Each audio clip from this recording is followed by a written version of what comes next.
Hello, everyone, and welcome to our first episode of med+Design podcast in 2024. It's really exciting. Huge thanks to everybody that's been on this journey with us, and we're really so grateful to have the opportunity to talk to so many inspiring people and tell their stories as change makers in healthcare. And today we have a little bit of a change of pace. It's just going to be me and Ty treading through it today. We have a couple of different major topics that we're delving into. First and foremost is the MITS framework. That's actually a framework created by Ty to help folks with their creative muscle, and especially in the healthcare space. And then also we're going to be digging into design thinking in AI. And so I think first and foremost, Ty, to talk about MITS. So MITS is momentum, insight, daydream, shift, and try. And so how did this come up for you? So you're on a walk, I'm assuming, because momentum's the first one. You're on a walk and you're like, I should come up with a framework for how I come up with my new ideas. Thanks, Jared. And a little bit of background for this. We, like most of our podcast, has been to highlight the stories of our guests who come on. And so I've been building up a backlog of content because I'll give presentations in other contexts.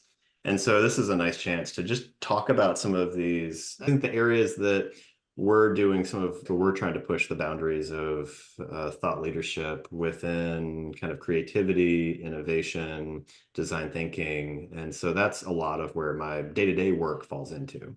I think ever since probably the first ideation session that I ran at Home Depot back in 2004 or so, been trying to teach people who didn't have a creative background how to be creative. And the typical context for that is a team-based ideation session where you get in a room together, you get some sticky notes, and then you say, okay, go. Like we're looking at problems for, I don't know, design a better humidifier or whatever the product might be, whatever the challenge might be. And there's definitely an art and a craft to structuring creativity for individuals. And one of the things that, as we were doing some work in building up the team context, teaching non-creatives how to do creative work, one of the things that I've noticed over the years of running these team-based exercises is that you can tell a pretty profound difference between people who are trained in how to be creative, how to access that side of their personality, and those who aren't trained. We can do all kinds of facilitation for basically behavior management of how to get the people who don't know what they're doing in a creative context to get up to speed quickly. But one of the measures that I have for this is ideas generated per person in 10 minutes. Like I've just got that as a standard performance metric. And you can just tell, one, it biases towards younger people. That people in their 20s tend to be much more agile, much more creative in how they're coming up with ideas, in part because they don't have the scars of experience to say that's not going to work.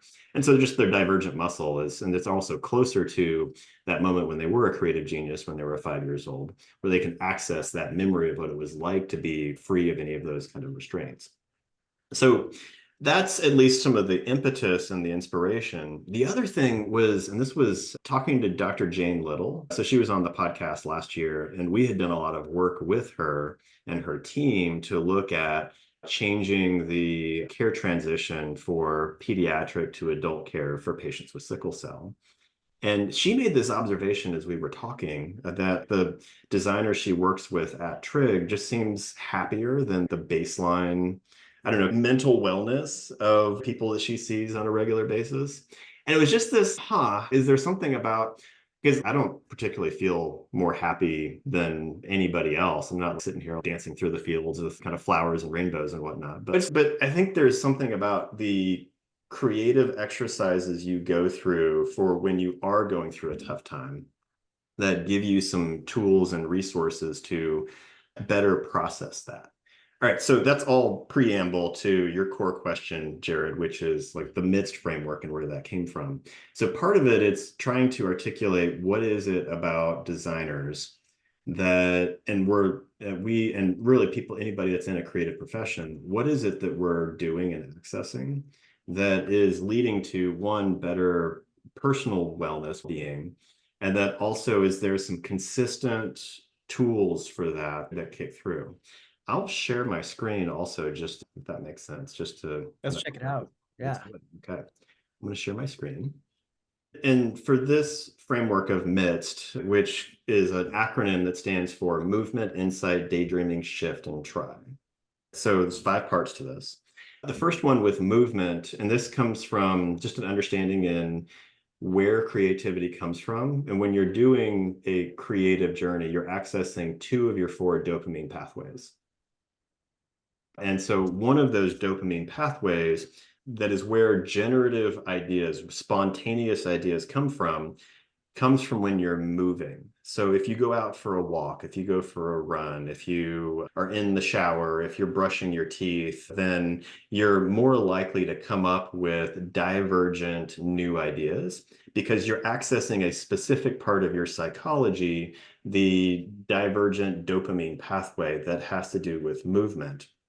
And so regular routines for exercise, and I don't really actually care what it is, as long as you're just moving your body, will be where you spark new ideas and just have a routine for opening yourself up to new creativity. I went for a run this morning as part of my regular routine, even though it's 20 degrees outside, and came back with a fresh idea for how to tackle the day.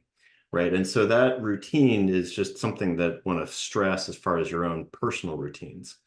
All right, so the second one, insight, really comes into like a profound understanding of a truth that's unobvious, right? So you're seeing, hearing, feeling, experiencing known elements in a new way. And one of the stories here, I get teased for using too many Star Wars references. Uh, but I'll say this, that George Lucas, when he came up with Star Wars, had a profound insight that for his space opera, right? That there were in his day, 1979 or so, or 78, whenever the first Star Wars came out, with the box office success of Star Wars, there were a whole lot of copycats that then emerged of like all these other bad knockoffs of Star Wars that emerged at the same time. But each of them didn't understand the fundamental insight that George Lucas had, which was to pull from Joseph Campbell's book, Hero with a Thousand Faces, and understand the archetypes of different character personas that humans, as long as we've been sitting around campfires and telling stories, we have the hero who gets a call to action, the hero's journey, right? And so there's a wise sage who comes in and interacts with the hero to give them the mission to then go off. And then there's the ruler that the hero's having to confront. And so each of these 12 different archetypes show up in Joseph Campbell's literature. And actually, George Lucas had Joseph Campbell come in and consult on the movie construction. And because he stayed so true to that archetypal story, he had a fundamental insight to translate those same themes that show up in Homer's Odyssey, but do it in a way that is a space opera with space wizards and lightning swords and whatnot, and tell a new story, but using old themes that everybody can relate to. So that fundamental insight is there as one of those core things that if you can latch onto, and it takes reading, it takes experiencing in order to come up with that new insight that can then provoke and inspire a better vision for where you want to go. So that's insight. With daydreaming, this is one of my favorite ones, which is giving yourself permission to procrastinate. That if you are procrastinating, it's actually a sign, one, that you don't have everything quite figured out yet, and that you should give your subconscious time to work on the problem. And it's also giving yourself deliberate rest, is that if you're tired, you're not going to be creative. And you've got a limited resource of the creative energy, the creative work that you can do. And so by allowing yourself that freedom and that daydreaming time, that you're opening yourself up to being free to allow new ideas to come in, to allow your subconscious to work on problems in unique ways. Adam Grant, in his book Originals, talks about a study that was done where there were 2 sets of students who were given a task. One was asked to immediately perform the task, and the other was charged with the task, but then given permission to go play video games and then come back to the task. And the group that had been given a separate task that was fun and play and procrastination performed the task better than those who were just asked to immediately attend to the task. So there is usefulness to procrastination. I want to remove that sense of guilt from it. And then also from a procrastination standpoint, Dan Sullivan, strategic coach, also talks about that as if you are procrastinating on a task, and then it may be a signal that you should not be the one to perform the task. Rather, you should be looking to delegate to somebody else who has more of a sense of mission about whatever it is you're trying to accomplish with a task. So that's just something as you're thinking about daydreaming and procrastination to give yourself permission to do that, because you're going to get around a seemingly intractable problem just by allowing for that purposeful daydreaming to occur. Okay, so that's MID, and we've got two more, S and T. So with shift, this is where deliberately shifting your mindset to see the world through others' eyes is so critical to really being able to understand the world from outside of your own experience. And so within our courses, we teach journey mapping of going through, and let's say the journey map, you're trying to solve a problem and the problem directly impacts you, the stakeholder, because you're the subject matter expert. And so you can talk to from start to finish what it feels like from your point of view. But then there's other people who you're interacting with that journey. And so then you need to shift your mindset and look at it through other people's eyes. And the case study we teach is the experience of an annual exam for a veterinary office. And so assuming we have the vet coming in, then the vet knows their experience for an annual exam with a dog. But then we say, okay, now I want you to experience this as though you're an older dog. What is the older dog's experience of going through this? And so now you have to be like on all fours looking up, and there's weird smells in here and all of that. And so you have a funny, different point of view, and shifting your point of view from that of what you know to somebody who you interact with daily, but trying to see the world through their eyes. And that opens up so many opportunities for improvement and change just through better empathy for the people around you. Okay, the last one in our midst framework is to try.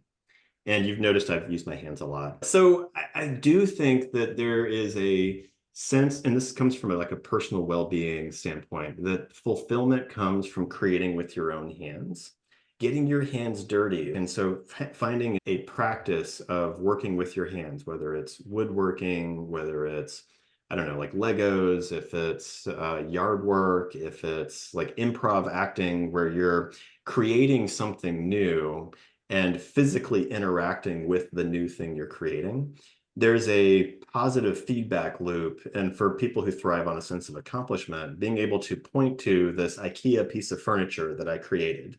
Yeah, I followed the instructions, but hey, look, I built it, right? There is I don't know, there's a sense of accomplishment that comes from working with your hands that I think positively impacts your mental well-being. And particularly if you're feeling stressed and overwhelmed, tackling a hands-on project can be just so meaningful. All right, so I've been talking for a long time, but Yeah. No, just to riff off of that yep. too, like for myself, I think it's really interesting that like when I'm lifting weights and I'm at the gym, because that obviously counts as exercise, I am totally not creative. That's not where I'm finding my best ideas. But then I'm not like you. I don't go on runs. I actually like to go on walks instead.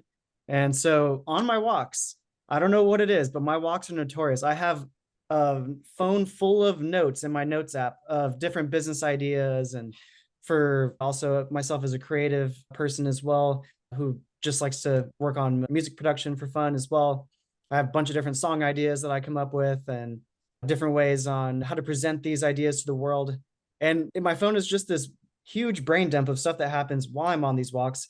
And I think for people that are listening in, I think you really have to find what that thing is that gets your mind going, because I think it's going to be different for everybody. And also going into the daydreaming side of things, I think that's another side where when you talk about procrastination in a way as well, you're going from insight. You get your ideas while you're doing your work, and then your insight, you have this idea that maybe you've started to maybe work through, you're trying to implement it in some way. And for me, I think about that in like the sense of a creative output, like we're trying to create a song from the beginning part, and you sit with it and you're sitting there for hours at a time and you're working on the same parts over and over again. And all of a sudden now your brain is fried. You've been sitting here listening to this thing over and over again. And you're like, you know what? I'm done. Like my brain's not working anymore. And sometimes that procrastination of taking yourself away from that thing that you've been working on that's maybe burned you out in that moment, you can come back to it. You have fresh eyes, fresh ears, and it just helps you. I think, Ty, you made a great point is it's really hard to be creative when you're tired. So if you're really tired and you've been working on something for a while, that's a great time to take a break, coffee break, nap break, meditation break, whatever it is that helps you.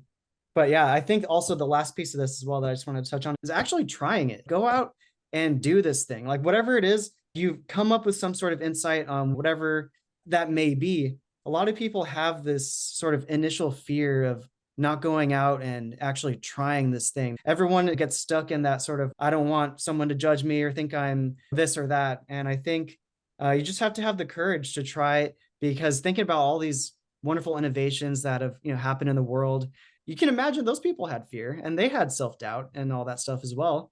And I think the try part of things is, while there's all these other great pieces to it, just go out and do it. Go do the darn thing. And it's okay to fail and fall on your face because you'll learn something. So, anyways, I think that was just my little piece on just the way this framework has been built out. Yeah, and Jared, I also one of the things I so appreciate about our conversations and collaboration is that my background is as a industrial product designer, which my education, my professional life is doing the hands-on things that are physical products or digital experiences where it's a visual, tactile like output. And then which I would describe as a creative profession. Totally. Jared, your background from music is, I see parallels, but if we can abstract out some principles of creativity, you're accessing a completely different medium with music and the creation of music that I think you can come at it from two different points of view for the output and still arrive at something we would say both are creative professions, would you say? Yeah, yeah, and it also taps into a lot of the processes that go into design thinking as well as something that from working with you and learning from you about how this all kind of happens. I thought, oh my gosh, this is a lot of the process that people that are in the studio work on as well, and it's just so fascinating to see the way that it's not necessarily the medium that matters. Mhm. It's almost this just trusting the process of creation. And I guess there's these themes that come over and over again, no matter what field you're in. It's interesting. We speak the same language in some degrees. It's like Spanish to Portuguese or something like that. Or it's wonderful when it comes together in certain ways. And so Mhm. anyway, the MITS framework is one of those as well.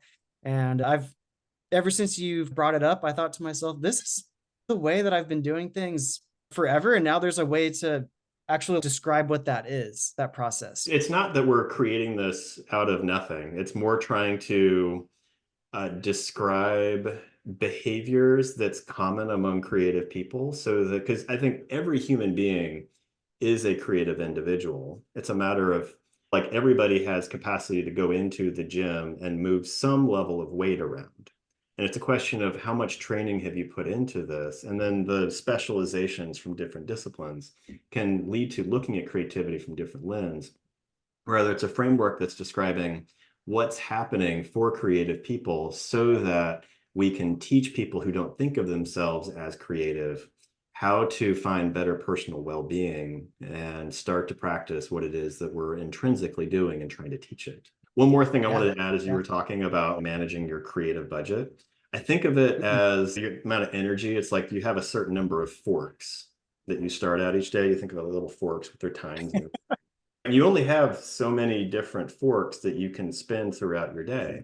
And when you're done, you just have no more forks left to give. And then you just got to put it down and move on. So, Yeah. Gotta throw in a nice little TV show yeah, that's or right. That's book or right. something. That's right. Yeah.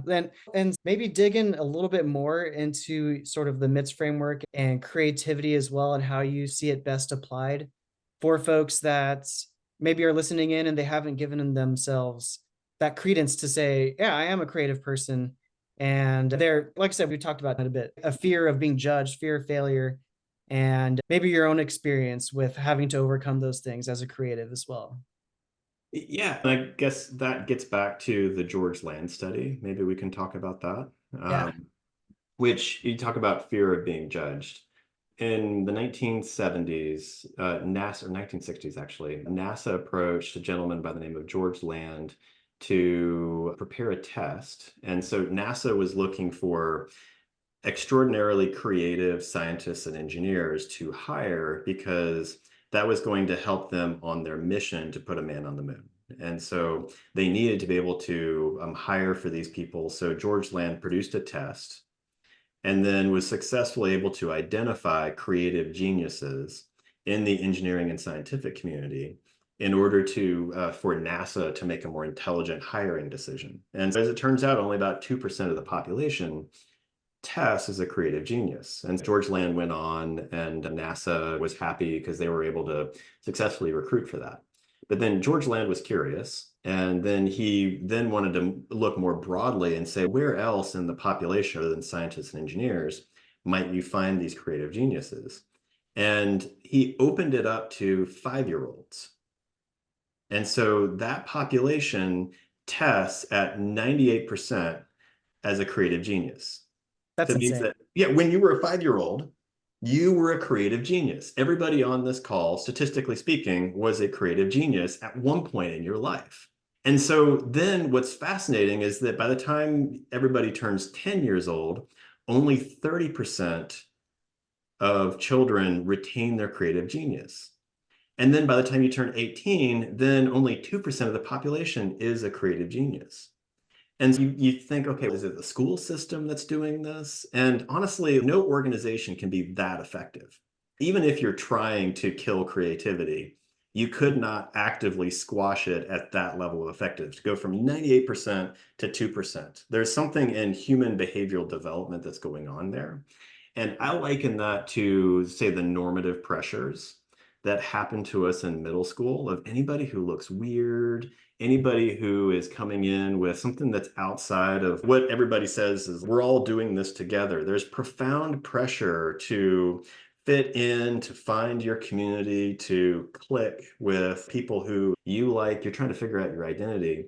And along the way, that creative genius then gets suppressed in order to try to figure out how to conform to what your peers are expecting. And I think that then means that some of the people who are creative geniuses then wind up being the people who are on the margins of kind of the cool kids. And those are the people who they act weird, they think differently, they're original in their context.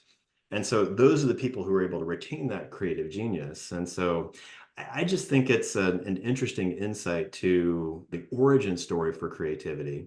But then also when you ask somebody to then be creative who has gone through that hazing process of going from your adolescent, teenage years and just everybody has like just winces when they think about middle school. Oh, yeah. Yeah. So you just have that middle school, God, like that pops up for most people when you ask them to be creative because you're immediately remembering the times in which you were made fun of in formative years as you were becoming an adult.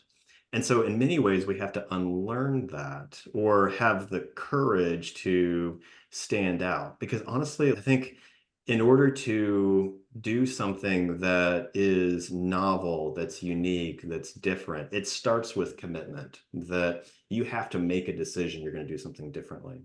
And by doing that, then it's going to call upon courage because as soon as you're doing something differently, normative pressure comes in, incumbents then start pushing back against you. And so you then also have to do new skill building in order to then deliver on what you say, I don't think I can pull this off, but we're going to go for it. And only then, once you start seeing evidence of that, then you get to earn the right to be confident.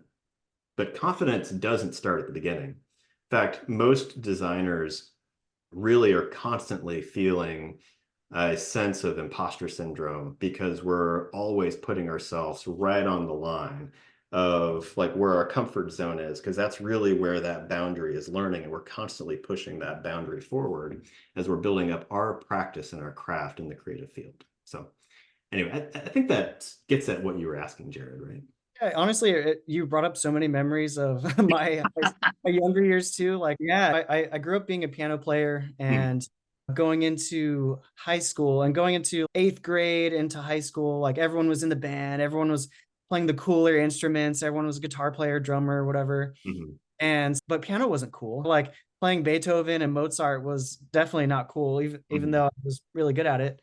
And so in order to conform at that time, I was like, I'm gonna be a bass player. No one's a bass player right now. So I'm gonna do that. And I spent my high school years while still also being a fantastic piano player and just totally suppressing it because I just thought it was the not as cool instrument.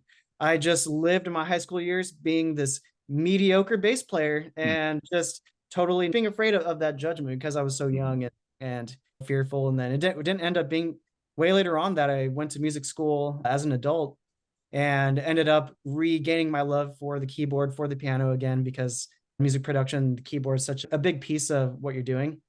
And yeah, I think this struggle of fear of failure and fear of judgment. It's a lifelong battle, folks. It's not something that just happens and you just get over through using just this framework alone. You have to have a lot of courage Hmm.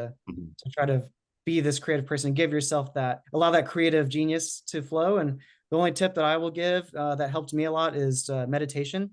Hmm. And I've noticed that when I'm in a more, I guess you could say, constant meditative practice, that's the time that I honestly just don't really care about what other people think. And I don't really like all of a sudden, like you actually have access to that like inner child that you've been suppressing for so long for all the societal reasons that, or, the reasons you've discussed.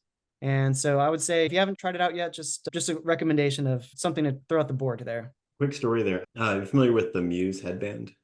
Yeah. Yeah, where it's got the EEG or EKG, I can't remember which one it is, but it reads your brain activity. Mhm. And in theory, if you're in a meditative state, it can tell like what the level of brain activity that you're in. And I found that I was playing with it as like a tool at home. And I found that the mental state I found myself in when I'm running is equivalent to a meditative state. Like I'm able to drop into that. So I don't know, it depends on, I don't know, I was a cross country runner and whatnot. And so there's different ways to access that kind of, I don't know, like head clearing space. And so, yeah. Yeah, like that alpha, theta wavelength. Hmm. That's interesting. And so did you okay, so now we've talked a lot about the sort of creativity framework, and I Hmm. think one piece of being creative or a major piece of being creative also plays into the design thinking world. And Yep. it's a muscle that you have to be a great design thinker. I haven't personally met a design thinker that wasn't also pretty creative. But then at the same time, one of those things that I think works really well in this world of sort of ideation and coming up with new ideas is artificial intelligence and large language models. And I think AI gets a bad rap these days for all sorts of things. You just saw OpenAI, they got sued by the New York Times for plagiarism. We'll see how that plays out. Hmm. And it gets a bad rap for hallucinating, and you don't want to you copy and paste. And I definitely agree. I don't think you should just be straight copying and pasting any output from it directly. No. It's definitely a tool in your tool chest, but at the same time, it can generate tons of ideas. And so for people that are having trouble with that creative muscle and having trouble ideating, this is something that ChatGPT or any of those competitors do not struggle with whatsoever. You can keep ideating, keep generating, and it can at least be maybe a kickstart to your creative muscle. And so I think Ty, I know you have a lot of thoughts on this as well. So I want to let you dig in. Yeah, and I gave a talk on this very topic that you bring up here, Jared, which is, and this was for the Society of Physician Entrepreneurs, Dr. Arlen Meyer's organization, which was looking at design thinking and healthcare innovation. And I'll just pop a couple of these slides up. And also, some of this is a reflection on design thinking for healthcare innovation, but also where AI is going, because how we utilize this tool can either be, it's a tool in its own right. And so the method and approach we go through about trying to make sure we have alignment with human interest and what the AI can produce. I've been looking at this as an empathy first approach to AI to try to make sure that as we're using these tools that they're helpful and beneficial. Because you're right, like AI does offer, with like generative large language models, do offer some of that sense of, I don't know, just like a quick answer that it can solve the blank canvas problem of staring at a white sheet of paper. What do I put down first? You can just start to think into the prompt. and then get a response that you can react to and start editing.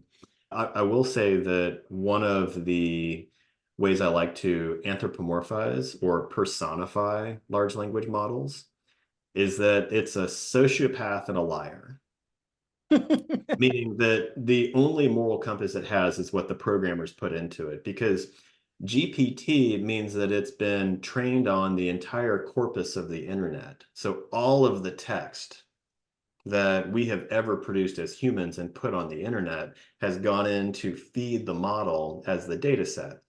And that was one of the things that OpenAI, when they first produced it, was they then had to put boundaries on what it could do and then say, you can't go and use this for nefarious purposes and program that into the software. But if the programmers haven't anticipated it, then it's a sociopath, right? It like doesn't have a moral compass to it. It's also a liar, meaning that it tells you what it thinks you want to hear. And when they say hallucinate, it means like it's trying to sell you something. It's trying to tell you, it's reflect back to you what it thinks you asked for. And the truth is not, it doesn't have a grounding in truth like other computer models you've interacted with before. It's a new thing that we have to figure out how to work with. As long as you understand it to be a sociopath and a liar, it can also be a useful idiot. And that it's got a level of intelligence because it is accessing the sum total of human knowledge in order to create a beautiful story for you. As long as that's a useful, beautiful story and you approach it skeptically, then it can be meaningful and helpful. But I don't think we've been with the technology for long enough in order to have fully anticipated everything that could go wrong with it. And it's also moving very fast, where the capabilities that it has now compared to a year ago when we first had Dr. Harvey Castro on to start Mhm. thinking about this and looking at it, it's just night and day different in terms of its capabilities and it's continued to grow at that level. So I think then it's stepping back to some just design principles for AI, which is where I really like the concept of traffic lights versus roundabouts. Meaning, if you think about from a traffic design standpoint, if you are setting up AI to be where it's going to be traffic lights, where you have much more centralized control and gates on it, then you're removing agency from the local individual and rather trying to set up centralized controls that have more and more centralization versus traffic circles have less accident points than a stoplight and allows for more local agency for the individual driver to look for oncoming traffic and make a local decision on what's the best use of this tool, how to proceed with this intersection. So I personally prefer more decentralized design methodologies. If we can, when we're approaching a problem, try to implement traffic circles rather than try to be like central control impulse to try to like tightly control everything and put traffic lights in place. Just as a design principle, that's one thing I like to put in place. And Dr. Ben Schneiderman wrote a book called Human-Centered AI, and that came out in 2022. And so this is one of my favorite frameworks out of the book, but he talked about this one-dimensional thinking that has been, it's also this false dichotomy that we talk about traffic lights and roundabouts, is that if you reduce human control, then you're increasing computer automation versus, or you can move back along this continuum that as we bring AI into place, we're taking more and more humans out of the loop. And so we have to actually break out of that one-dimensional thinking when we're approaching AI, because really it's a two-dimensional concept where you've got high and low degrees of human control, and we've got high and low degrees of computer automation. And so somewhere in a use case where you've got low human control and low human computer automation, that's where you've got basically like ditch digging, low tech, highly labor dependent like activities versus high level of human control versus low computer automation. That level of human mastery, like playing a piano, being a brilliant chess player, like those are things that individual humans build up a unique skill and expression that are high in human control, and you're not relying on a computer to do those tasks. Versus high levels of computer control, this gets down to a pacemaker. where you don't want a human interacting with controlling the pace of the heart and how the pacemaker operates. In fact, anytime a human interacts with it, you're really trying to eliminate any kind of human control over that because that's an autonomic system. And you shouldn't have human control interacting with this. And so then we're trying to maximize reliable, safe, and trustworthiness, where you've got humans in the loop and computer automation to enable a better outcome that's more efficient. That's ultimately the goal, is not giving up human control, but rather making it so we're making better decisions as we go about the traffic circle with our AI helpers, right? So that's a framework for that. And it's actually one of my examples that Dr. Schneiderman gives in the book is he looks at morphine dispensing. And the lowest tech, most labor dependent thing is like a morphine drip bag, where it's up to the patient to just, or you can just have a raw feed of morphine that goes into the patient. There's no control over it except for what the nurse comes and clamps off. And that's pretty risky, where you can overdose on morphine pretty quickly, versus high degree of human mastery, where it's up to the patient to guide how much is coming in there. And that also carries particular risks. There's the local judgment of the patient. Versus we then say, you know what, we're just going to take humans out entirely. We're going to have an automatic dispenser, which is where the FDA gets really nervous about that, because any failure then falls back to the system design. And we've removed expert control from that. Rather, I think the design ideal from how to dispense morphine for a patient who's suffering and doing pain management is making sure that patient has input to it, but it's clinician monitored to make sure that no adverse events happen. And so this is a good way of thinking about how can AI fall into just pain control from a design standpoint. So there's a couple other ones. That was interesting. Wait a second. So you're proposing that the patient should be able to administer morphine based on their pain levels?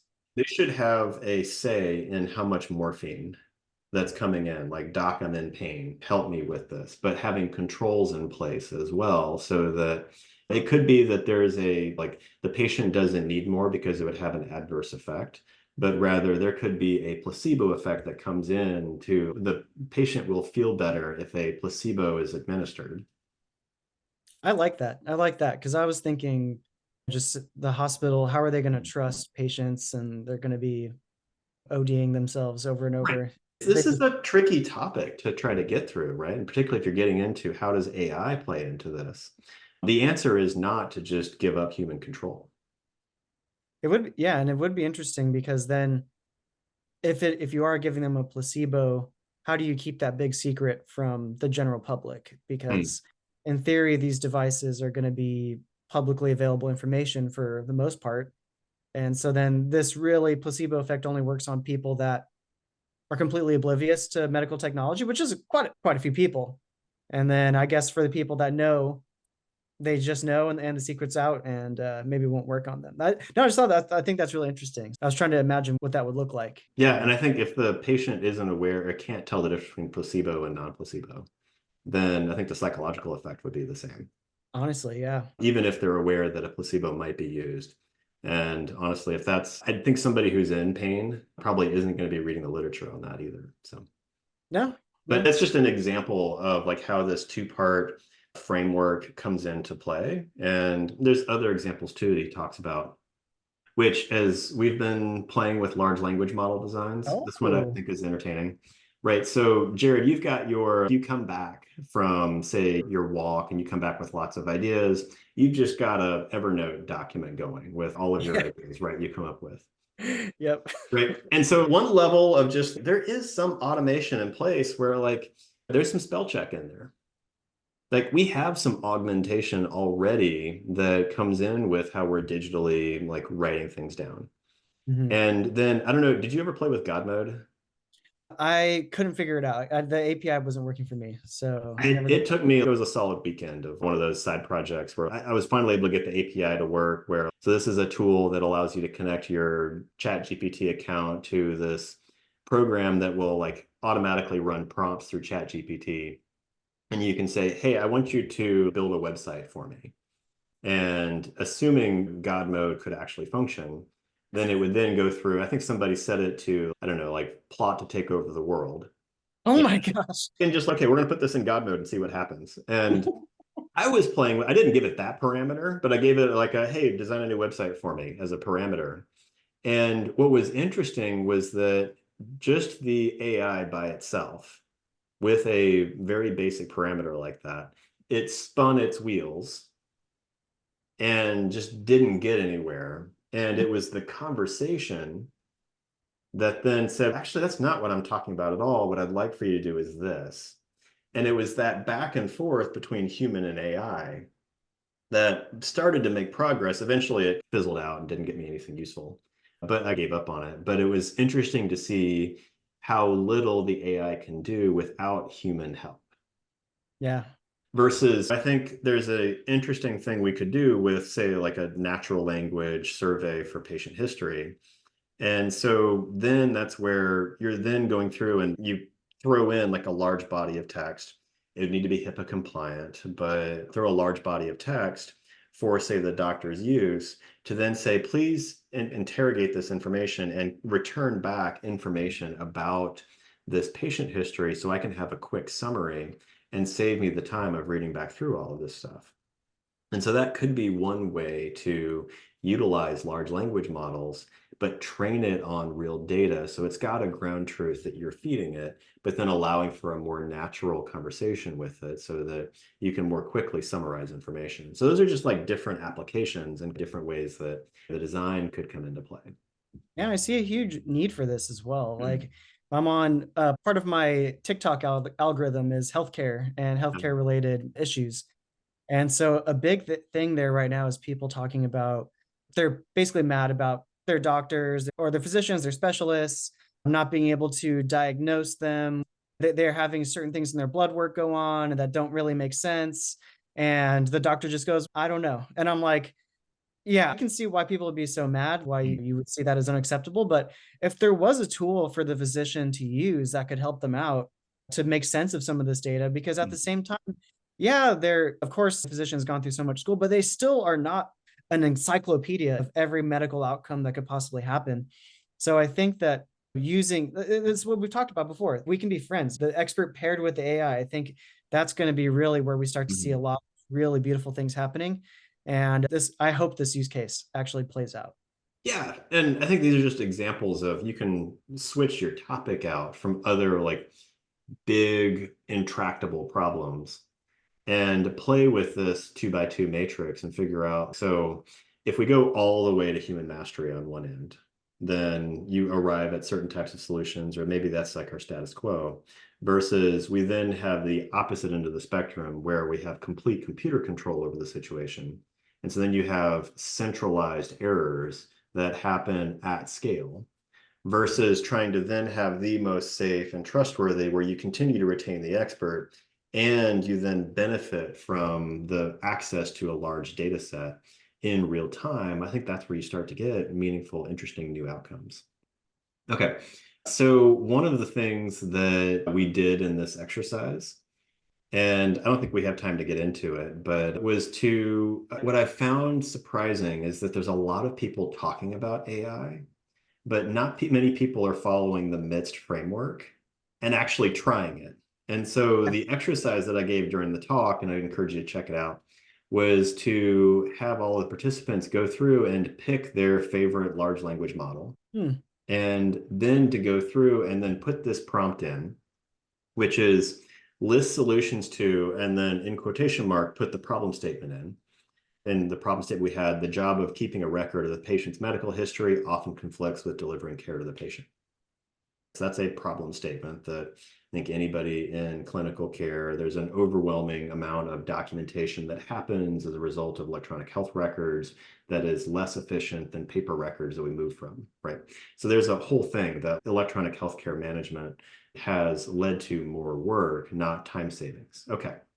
So then the prompt that if you have your Chat-GPT window open is to put this exact prompt in, list solutions to this problem statement where a combination of human mastery and computer automation lead to reliable, safe, and trustworthy outcomes. So for anybody listening at home, or actually we'll put this in the show notes, and you want to try this, following our MITS framework, right? Then I would say, drop this into your Chat-GPT or whatever the Microsoft thing is. I think Microsoft's going to own OpenAI anyways, but like whatever your large language model, and just ask it to generate, say, 10 solutions to this statement, and then see what comes up. By the way, what comes up will be different for each time you do this because it's generating a fresh response each time, which is really fun. Is to say, okay, generate 10 of these for me. Okay, cool. Generate 10 more. And it just like generate 10 more and keep doing it as a wild exercise. Try to get it to go 300 times for you and just see what comes up with.